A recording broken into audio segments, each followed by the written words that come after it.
Professora, no término do segundo bloco, a senhora me dava uma oportunidade de esclarecer um pouco mais. Mato Grosso, com uma professora da universidade, migra para uma leitura de um autor de países árabes. De repente percebe-se que o questionamento de buscar o conhecimento não se restringe a autores americanos, autores especialmente europeus, muito lidos, mas a senhora busca, não só pelo sangue, mas pela necessidade do conhecimento, a senhora busca autores importantes, pensadores importantes de países árabes. O que significa isso na construção do conhecimento, não só da senhora, mas do conhecimento universal de que a literatura é, sim, uma forma de mudar o pensamento, uma forma de construir cidadão? Hoje está, há uns 5 anos, uma década talvez, está muito na moda, né, se ver filmes de diretores árabes, ler, né, obras de autores árabes. Porém, muito antes, desde menina eu lia Malbataran, né? E As Mil e Uma Noites, todas essas histórias. Queria conhecer, através dos livros, um universo da minha ascendência e que eu não tinha oportunidade de ter conhecido. Então eu conheci o Oriente através dessa literatura. Mas eu não queria conhecer o Oriente escrito por Proust, Balzac e alguns autores europeus e americanos. Eu queria conhecer o Oriente escrito pelos orientais, né? Então, enquanto não se valorizavam, justamente porque o cânone ditava que a voz cultural hegemônica era a voz da Europa ou da América. E nós, e é interessante porque eu venho de uma região que, se nós fizermos a comparação de um contexto de discriminação, como eu disse, Mato Grosso vivencia dentro de um contexto de Brasil aquilo que o Oriente é para o Ocidente, né? Mas um Ocidente americano e europeu, né? Porque países como o Brasil, que também são vistos, talvez para os americanos como para os europeus, como o Oriente, né? Porque para eles também é aquela imagem do país tropical, né? Só que, como eles miraram seu interesse de dominação ao Oriente, né? Por enquanto nos esqueceram em termos de construção de imagem, né?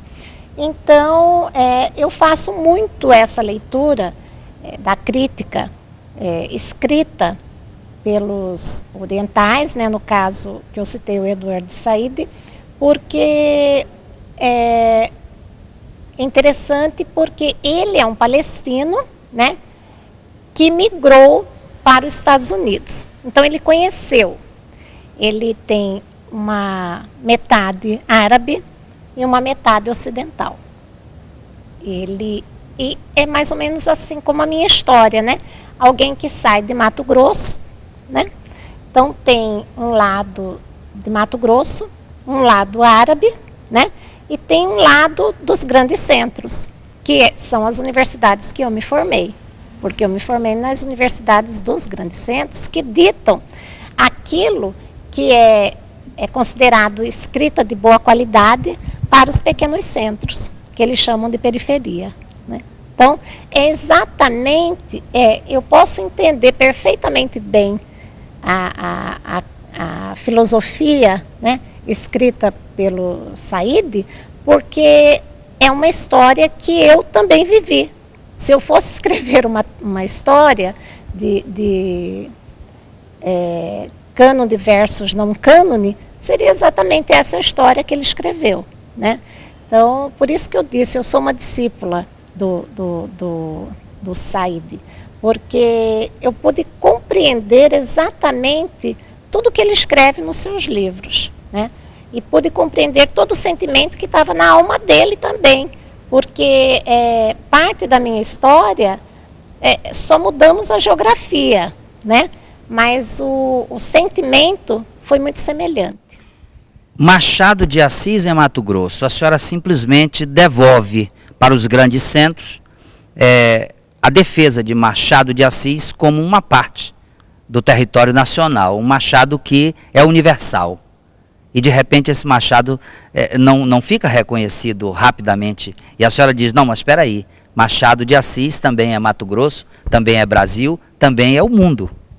Às vésperas do centenário de falecimento de Machado, que vai ocorrer em 2008, e refletindo que quando foi o centenário do seu nascimento, em 1939, houve um boom de estudos e leituras e comemorações em torno do nome de Machado, eu que já vinha selecionando alguns textos críticos sobre Machado de Assis, escrito por autores de Mato Grosso, eu resolvi reuni-los numa antologia, nesta coletânea, para mostrar realmente ao mundo que Machado de Assis era muito bem conhecido em Mato Grosso e que as críticas aqui elaboradas nada perdem em nível de qualidade, em nível de avaliação, em relação à crítica escrita por outros estados, por escritores de outros estados do Brasil. Inclusive, há uma generalidade que, quando Machado de Assis, justamente nesse período do centenário, ele foi duramente criticado por um membro da Academia Brasileira de Letras, casa fundada pelo próprio Machado de Assis, que fez uma crítica longa acusando Machado por não ter sido um abolicionista fervoroso, né? E esse membro da academia foi um abolicionista.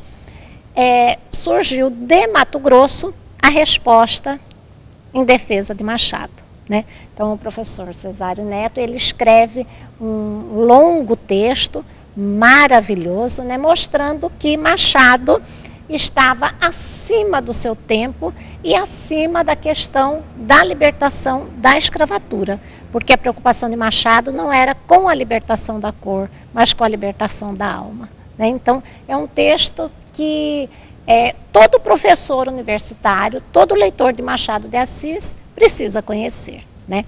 Esse livro foi lançado em maio. A Assembleia Legislativa de Mato Grosso entendeu que deveria fazer uma sessão de apresentação do livro. Esteve presente um membro da Academia Brasileira de Letras, o Dr. Murilo de Melo Filho, enfim, porque a própria academia recebeu com muito entusiasmo, né? Primeiro com muita surpresa de saber que nós temos tantas críticas em torno do grande Machado, né, escrita aqui em Mato Grosso, ao ponto de serem reunidas numa antologia. Foi realmente uma homenagem antecipada, Mato Grosso se antecipou, né, com isso, as comemorações do centenário de Machado em 2008. O livro está à disposição da comunidade, leitora, pesquisadora, enfim, de Machado de Assis. E aqueles que lerem vão encontrar realmente preciosas críticas. Diálogo da escrita, Alagoanos na imprensa do Mato Grosso. Novamente um resgate. Vamos falar dessa obra?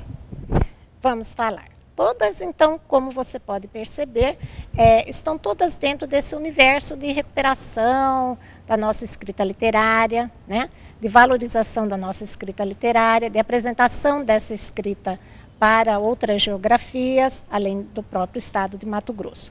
E Alagoanos na imprensa de Mato Grosso é fruto dessas leituras dos jornais e revistas do século passado, da primeira metade do século XX, porque eu venho observando, dentro dessas 2 décadas, que Mato Grosso, como inclusive alguns estados do Brasil, que eu venho estudando muito a imprensa no Brasil, né, e a cultura, né, publicada nesses jornais, não se mirou naquela cultura imposta pelos grandes eixos, Rio e São Paulo, né, ou Sul Maravilha.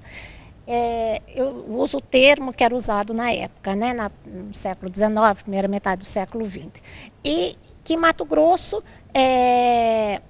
tanto tinha a sua própria certeza do seu espaço consolidado culturalmente, que ele dialogava também com outros centros, e centros menores, né, como o estado de Alagoas. Eu poderia ter escolhido o Rio Grande do Norte, o próprio Manaus, ou um outro estado, mas escolhi Alagoas por ser o pequeno sertão dentro de um sertão, né?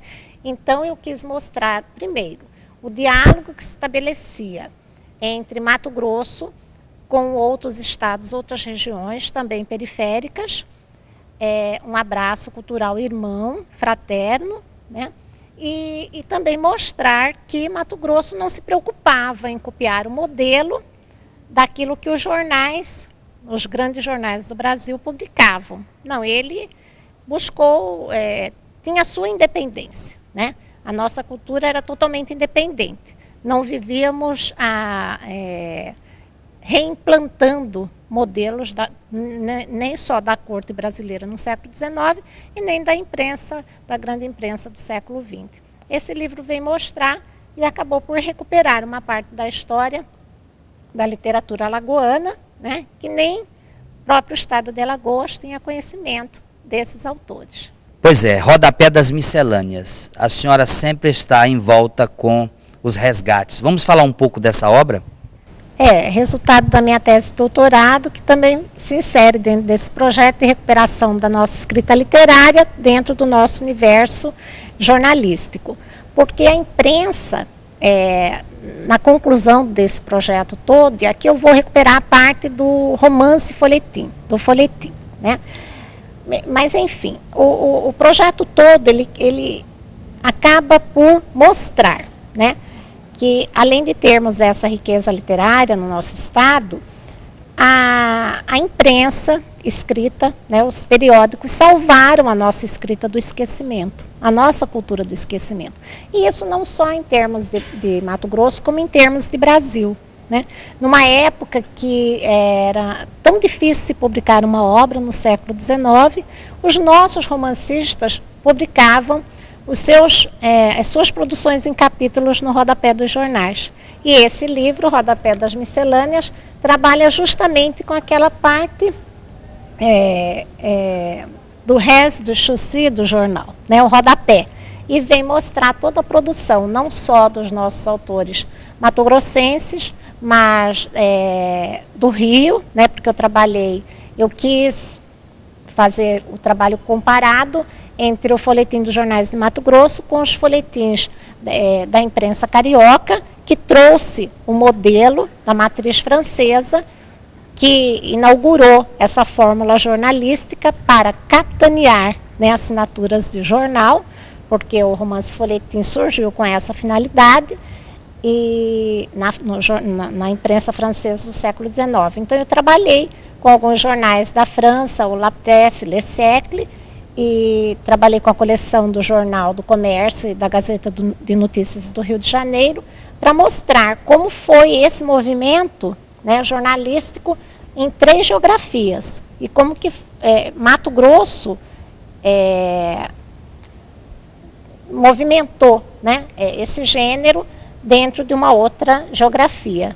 E para surpresa, não para mim, mas para alguns leitores, né, dessa história do folhetim, Mato Grosso novamente teve autonomia, né? Então, não se mirou naquela escrita reproduzida pelos jornais carioca, que era aquela escrita que vinha dos forninhos da imprensa francesa, que eram os grandes clássicos do romance folhetim, né? Os Miseráveis, Os Mistérios de Paris, Rocambole, né? Então toda essa fortuna em torno da escrita folhetinesca que o mundo teve, Mato Grosso não. Mato Grosso preferiu utilizar o espaço do folhetim para a publicação dos seus próprios autores, que nele estrearam para posteriormente publicarem suas obras em livros.